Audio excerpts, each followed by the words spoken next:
Hi, before you proceed to the next video, please give me 2 minutes to pray for you. Please close your eyes. Amah namo nga na ikaw sa trono sa kalangitan, Ginoo, ikaw ang among dalangpanan, manlalaban ug salipdanan. Ikaw Ginoo ang among manluluwas, ikaw ang tuburan sa among kinabuhi, sa kalinaw, kalipay ug gugma. Ginoo, niining mga taknaa dako ang pasalamat sa person behind the screen, Ginoo.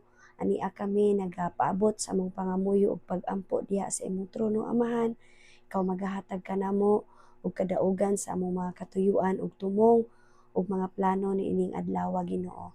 Salamat Ginoo sa imong kanunay nga paghatag kanamo sa daghan kaayo nga mga chances nga mabag-o ug makat-on kami sa among pagkinabuhi niining kalibutan. Salamat Ginoo sa gasa sa kinabuhi nga aniya kami Amahan nagatagamtam ug naga-enjoy niini. Salamat usab Ginoo sa mga tawo nga imong gihimong panalangin sa among kinabuhi.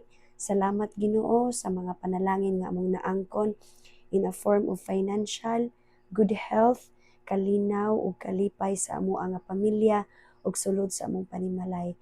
Ginoo, kung aduna may mga balatian nga gihambin kini nga person behind the screen, nakahangyo kami Ginoo sa imong malumong kasing-kasing nga ikaw magahikap ug magaayo kaniya, magahatag kaniya og comfort and healing ug kalinaw usab sa iyang hunahuna ug kinabuhi.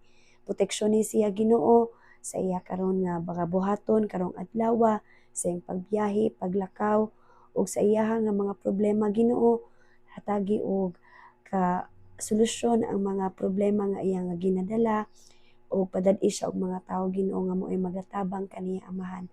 Salamat sa imong pagkamaayo Ginoo ug pasayloa kami sa among mga sala, dawatang among mga pag-ampo ug pangamuyo Ginoo nga with confidence diha sa imong may gugmaong kalulot ug pinaagi sa hamili ug matam-is nga ngalan ni Ginoong Hesukristo, imong bugtong anak ug among manluluwas. Amen.